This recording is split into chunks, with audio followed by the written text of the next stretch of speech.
Bonjour, I'm Roland Passot, the chef and owner of La Folie restaurant here in San Francisco. And we've got a hell of a treat for you tonight on kitchenlesschef.com because we are here in one of the oldest French restaurants in San Francisco, and not to mention, I think, one of the coolest executive chefs on the block, because he actually stays in his restaurant 6 nights a week, right? Yes, I do. You're pretty much here every night. So in December it's 7 nights, but you know, it's because I'm a madman. Exactly. That's why I call my restaurant La Folie. It means madness, craziness. But in being a madman, you are also earning a hell of a lot of respect from your peers in the kitchen.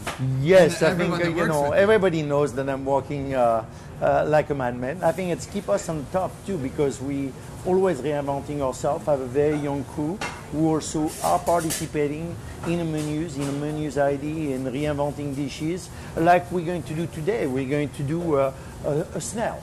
Okay. So escargot is something very classic, very French, which usually come in little shells, or it comes also in those little dishes. Today we're going to serve it in a bone marrow. Oh, nice. So we're emptying the marrow out of the shell, and we're going to use that as our centerpiece, as our dish, to fill up the snail inside the bone and put a crust who's going to be our butter, and you'll see. No doubt imparting some unique flavors from that butter. A lot of unique flavor. So let's get going. So here what I have softened butter, and just like we do for escargot butter, a lot of garlic, some shallot, a little bit. We're going to put also quite a bit of parsley. You want your butter to be green. You want that flavor. We're going to obviously add a little bit of pepper and salt. And now I'm going to add breadcrumbs to it, because I want a crust. Wow, look at all those breadcrumbs. That's a lot. Those are panko. Okay. So we want that to become our crust, then we're going to put on the top of the bone marrow. I roll it, and then I'm going to make little in plastic film, and then I cut it to order, and that's going to go on the top of my bone marrow. Oh, that's amazing. Here I have my bone marrow, and I keep the marrow from inside, because I want to add, I didn't add any to the butter. I need to add some to the butter as well. So I'm going to keep all those little pieces, and I'm going to throw them in the butter, yeah. So that when it's going to melt, it's going to give a lot of flavor to that crust. I'm keeping some of the marrow, because when I'm going to saute the snail, you'll see I'll use some as well. Here I have my pan. I melted some butter. Snail takes a lot of butter, so I'm going to throw the snail in it.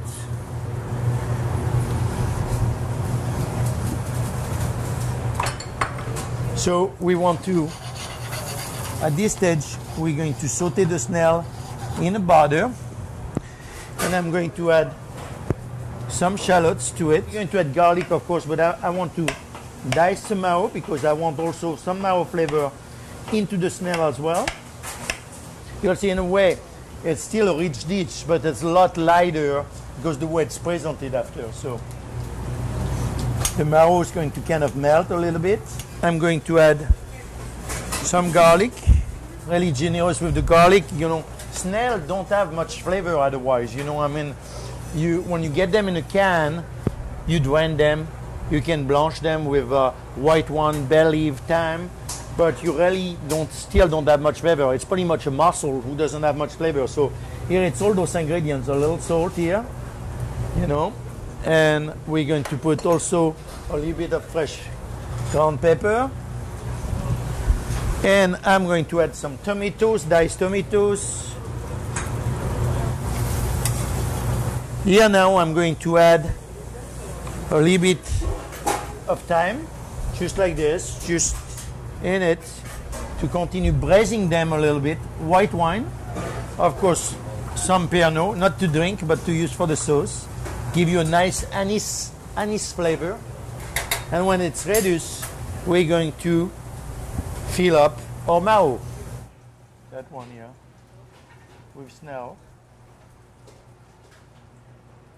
And there you go. So here we are. I'm going to put my parsley butter, and then I'm going to go under the broiler. All right. And here is our bone marrow. What I wanted to talk to you about is the parsley puree.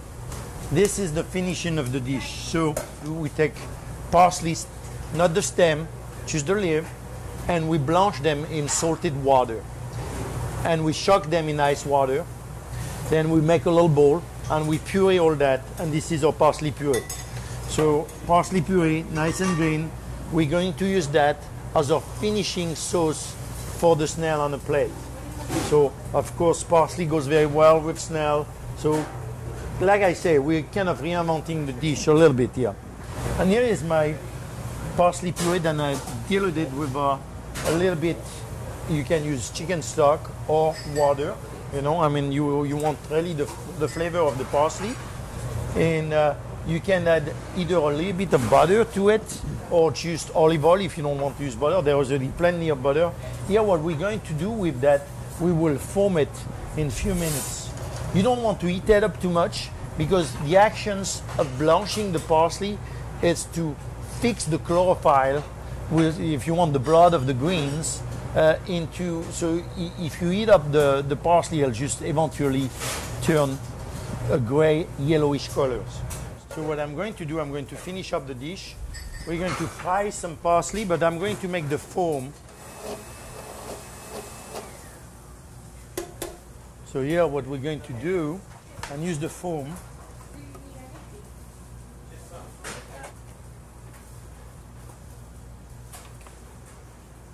Fry parsley. Et voilà. The foam that was just put on there, I mean, my gosh, what a great idea. Thank you. I think the last time I ever seen a device like this one in use was in DC, and we were making foam for tomato soup. So I went to the farmer's market this morning. I love going to the farmer's market, and I love the product. They keep me all their duck eggs because I love the flavor of duck eggs. Sure. So, you know, I mean, of course, you could do something very usual with a duck egg, so unusual. So what we decided to do is to do a tempura. So the tempura, the first time I did it, I said, okay, you know, let's cook it sous vide, you know, 68 degrees and sure. da-da-da. And didn't really work because I didn't keep the form of the eggs. It was too soft. Okay. So I decided to cook it the traditional way, meaning in a shell, for about 5 minutes. And then so soft boiled almost. Very, very soft boiled. It's liquid inside. So then, of course, you have to put your tempura. So we have some panko. We have also some little bit of whipped egg white. We're going to dip our eggs into the egg white. This is not exactly a Japanese style tempura. No. In our little fryer over there, we're going to go fry that. And it's about 350 degrees. Okay. We're going to wait until it's golden brown, but we don't want to obviously overcook it. So what we do, we cook those eggs prior, so we can shell them obviously, because you want obviously the yolk to stay liquid inside, but you want them also to be warm inside, you know, not cold. Here's our golden eggs now. So literally under a minute here. Oh yes. So here I'm going to let it drain a little bit. So Chef, about half the time that it cooks, we're letting it dry. Yes. Okay. We're just going to let it warm up a little bit. I'm just going to keep it under the heat lamp. The assembling of the plate, it goes with a little sweetbread. So this is a sweetbread pancake. Sweetbread pancake with wild mushrooms and truffles. Okay, and truffles, nice. We're in black truffle seasons right now. The whites are just finished. Flip it around probably. Close by here. Yep. So we're going to let that cook a little bit longer. And in the meantime, I'm going to start the plate. So for that, I use a little square plate. So my sauce consists of shallots. I usually saute them when it was time for foie gras in foie fat, a little bit of foie fat, just shallots. Duck fat is fine. And then I deglaze with a little bit of sherry vinegar. So when the sherry vinegar is completely absorbed, then I add a little bit of veal stock, and at the end, chopped truffles. This is our Frangelica pesto. Smells absolutely stunning. There's a chestnut hint in there? No, not chestnut. Walnut, hazelnut. Walnut and hazelnut, okay. And you even can add pistachio to it. Frangelica, almonds, toasted. All right, so here's my pancake. You put that here, matter of fact. So I'm going to put my duck eggs on the top of my pancake. Here I'm going to chef that famous truffle from Périgord. A little bit of fleur de sel on it. We're going to do a little incisions. You can see the yolk coming out. What is the great news? Do some mushrooms. There you go. I'm going to put my truffle also here. The smells are absolutely overwhelming. It is, huh? And a little salad of wild arugula, a mixed salad here. Then we put on the side to eat with the eggs on the other side here. A little bit more truffle here. So the sauce again, plenty of shallots in it. Nice amount of truffle again. Here is your tempura duck eggs on sweetbread pancake with Frangelica pesto. Bon appetit. And then our last dish. We'll do something fun. Okay. Something that I've done for years. Something I came up with a very good friend of mine, Michel Richard, that you probably know. Of course. Michel is a very dear friend and used to have a restaurant in Los Angeles called Citrus. Nice. So I used to go visit him, not on a regular basis, but when I go visit him, it was always a pleasure because Michel, his mind is always bubbling. Of course. So he was a pastry chef. We shared a lot of good time together. When he decided to start cooking, I spent like a week with him. We were cooking together. And one day, when he had his restaurant, I came down and he said, hold on, come here. And he opened the closet, I always remember. And it was all those machines, all those right here. And he said, look, take 2. And I said, what do you do with those? And then he started showing me. So he was doing at the time, matter of fact, a snail into a tower, a cylinder tower. He also was doing a lamb loin just wrapped in potato string. So, as a chef, you don't want to steal recipe or steal just the thing. So I came home and I started playing with it. And for me, the string reminded me of bondage. So I say, I'm going to tie them up. And I decided, I know what I'm going to do. I'm going to do a squab and a quail stuffed with wild mushrooms and wrapped in potato string. And that dish was probably created in late 1980s, early 90s probably. I need to check on my dates maybe.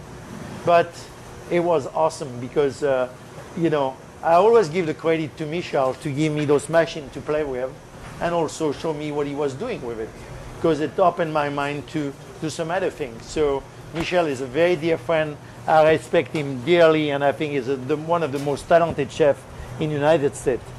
So with that said, let's get cooking. Let's do our dish. So we have a deboned squab breast here. I'm going to season it lightly with a little bit of salt and pepper just on the meat. And we're just going to sear it on the skin. I want the skin to be crispy. And here I have some sauté black chanterelles and yellowfoot that I'm going to mix together. And here we have our deboned quail, who is completely deboned inside, as you can tell.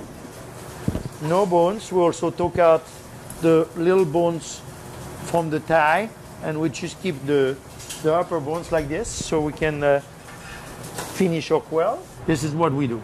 Crisp the skin. The squab is going to be cooked inside. And, it's like cooking slowly. It's like almost cooking a sous vide. It's the whole idea behind it. So what I'll do, I usually put the breast, the skin. This is the breast of my quail.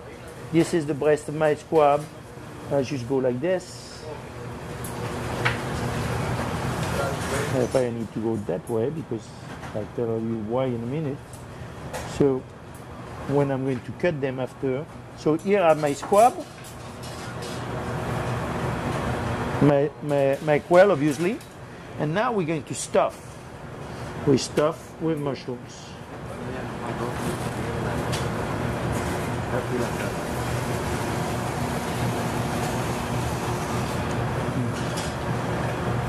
So nicely stuffed, and then I take a little knife, cut by the legs here, just on one side, push that one in, et voila.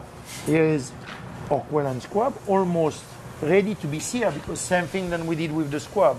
We want the quail to be seared as well, quickly, raw, obviously, you know, and then because they'll give you all those caramelized flavors. So same thing, a little bit of salt, a little bit of pepper.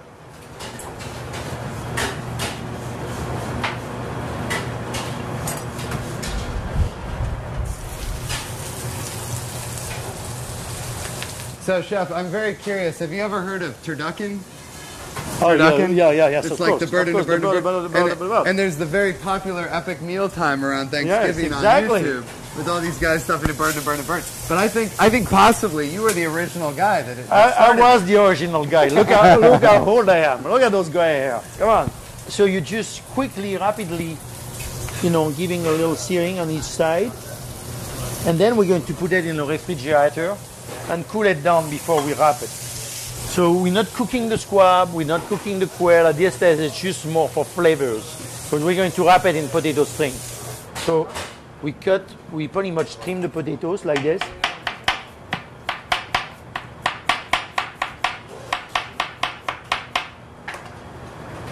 And it's okay, there's a little bit of skin here because, you know, the beginning is going to be just the, and then we go all the way to the end.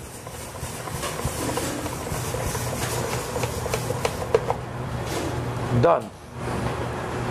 So I'm like, you know, getting ready to wrap my quail and squab. So I'm trying to put as many strings as possible next to each other because they will help me wrap more than just one here.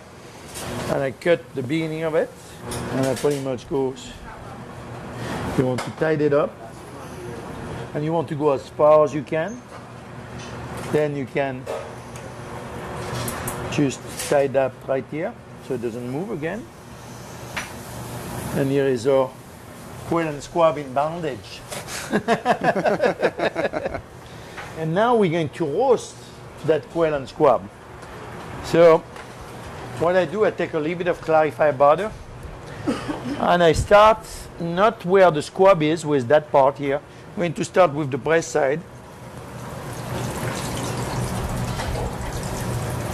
And then we wait until it's golden brown. And then we're going to turn it around until it's completely like this. So I'm going to finish that one up. You have veg for me? A plate. You have a cylinder with not cut? Just to show him. Just the way we do the string, we also do cylinders.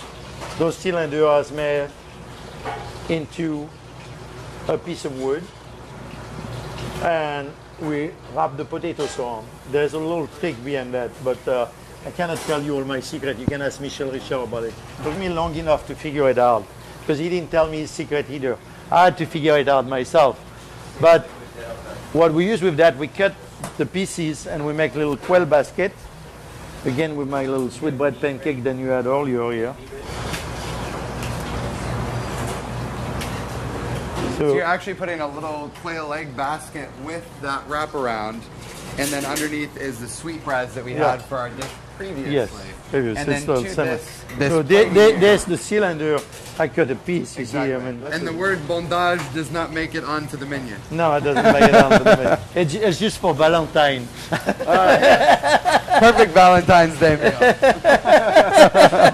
That's the quail and the squab. All right, so here we probably close. We're going to let it rest a little bit. Okay. Still a little rare, but I'm not French, but what I would change is that California law that says you can't serve foie gras. Definitely, I will change like, that what as kind well. of you law is know, that? yeah, That's like exactly. French food right there. Exactly. I mixed that right in with the quail and the squab and bondage all of that together. Oh, I did many times. I did a quail stuffed with foie gras. I used to have a quail salad stuffed with foie gras. Obviously, you cannot do that anymore. But maybe it's like a speakeasy in the 1920s. They prohibit alcohol. Maybe this is like a Really? secret Wow. French restaurant in San Francisco. yes, where exactly. You get foie gras. You never know. You never know. Yeah, all those things are very popular those days, more than ever. This is the jus, squab jus, the squab jus. And we use all the bones of the squab to make our jus. He has garlic, he has thyme, white wine. Cut the squab. Okay.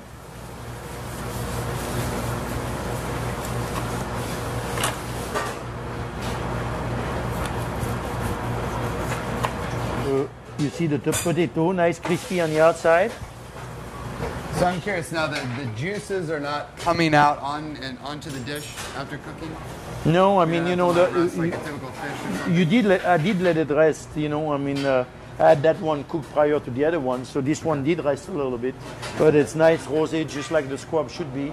Sure. And this is your squab, obviously, and the quail is right there. It's deboned, so it doesn't have much meat on And also, we're of course putting the squab jus on it, right? So even if there's a little bit of a drip, it's going to be on the plate anyways. Exactly. So we're going to put the squab jus right now.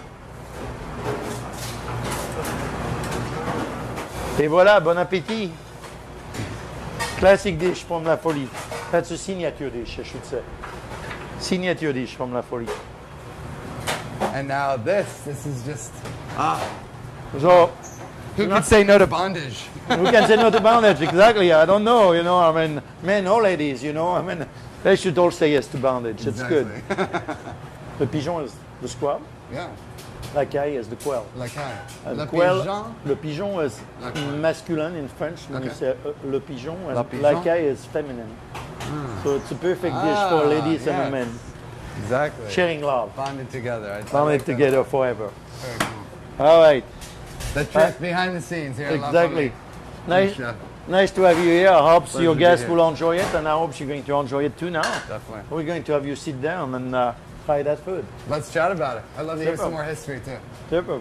Chef, Valentine's Day is coming up, and I've never seen a more creative dish to kick it off than the bondage between The quail and between squab. squab and quail. Yes. I know, man. But it was truly, I think, unique when you actually name it in French.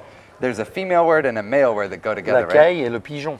Yes, la caille et le pigeon. Farci and wrapped in potato string, so en ficelle de pomme de terre. So it's Nice. really tied up in strings, you know, or I in love twine. it. You know, so it's pretty funny. Yeah, so it's the quail and squab in bondage. Yes, a very sexy dish, I will call it. And a signature dish here for La Folie for many years. Indeed. And you've been open for 25 years now. 25 years, March 4th.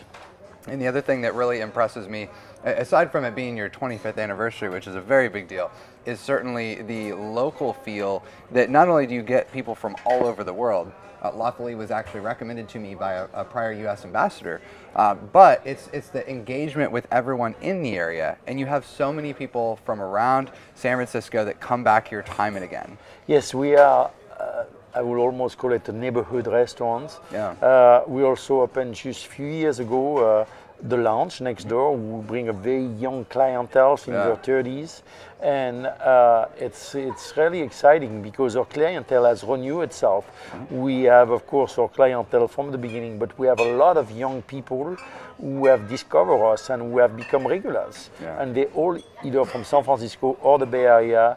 And it's really exciting, you know, to see those customers coming over and over again, you know. So to have that base of customer here locally, it's very important to me. And, you know, I think it's the reasons, I think it's because I'm here all the time.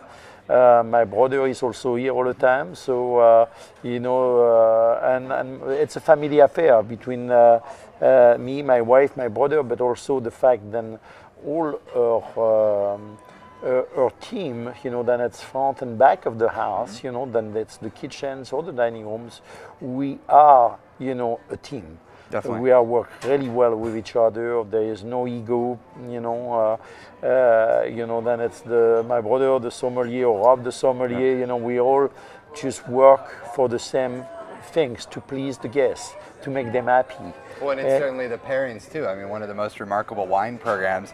Even not like you come to a French restaurant and expect only French wines, but no, because you're near Napa, in Sonoma, you're embracing that and you're bringing those wines in here as well. Yeah. And your brother recognizes that. I think that's just so cool. I mean, it's sustainable, it's local, and the flavors really go so well with each other.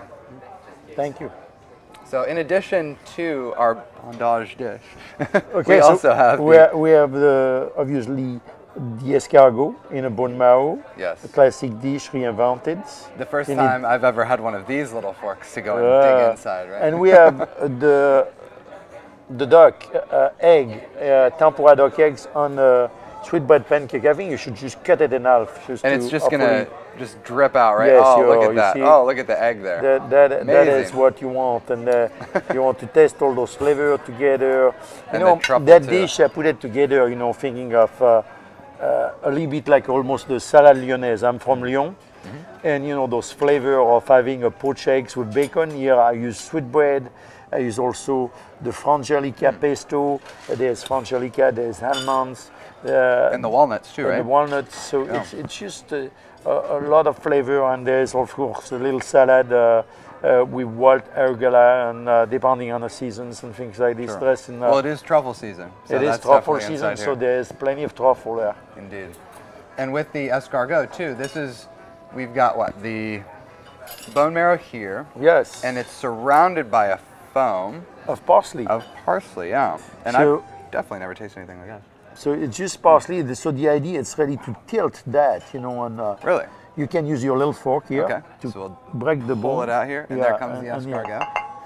But it's you know, it's the whole idea behind it, you know. So there's a lot of flavor, there's a lot of taste, you know. So.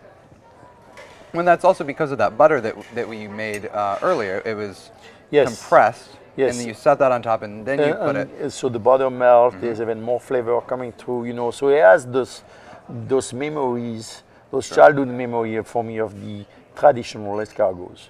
But on the top of it, you have a little, you have diced tomatoes, you have the Pernod, you have some new flavors also coming through. But we are really lively. We kind of cut also the fatness. You know, when you get escargot in a shell or escargot in a dish, it's very fatty. It's pure butter.